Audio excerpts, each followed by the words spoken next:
করে কিছু বলার নেই, সবকিছুই তুমি জানো। তো ঠিক আছে, তুমি ভালোভাবে কাজ করো।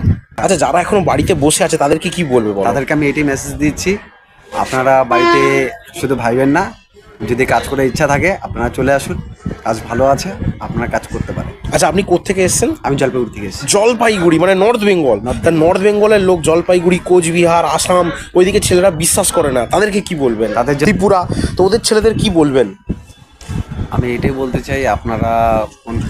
আমি এটাই বলতে চাই আপনারা হলো বাড়িতে বসে না থেকে যদি আপনারা পিএনআর গ্রুপে যদি যুক্ত থাকেন, আপনারা নিশ্চিন্তে চলে আসুন, নিশ্চিন্তে আসতে পারে। নিশ্চিন্তে আসতে পারেন। আচ্ছা, ঠিক আছে। তো নর্থ বেঙ্গলের ছেলেদের একটাই কথা বলবো, একই মানে পাড়া থেকে গ্রাম থেকে দুটো ছেলে গেল, এবার আপনারা নিশ্চয়ই বিশ্বাস ভরসা করতে পারেন। বাড়িতে বেকার বসে না থেকে মোটামুটি মাস গেলে 25-30 পর্যন্ত কামানো যায়। বুঝিয়ে বলে দিয়েছি, হিসেব দেখিয়ে দিয়েছি। ঠিক আছে, আপনি তাহলে যান আর ওখানে গিয়ে একটা ভিডিও বানিয়ে দেবেন। ঠিক আছে, ওকে।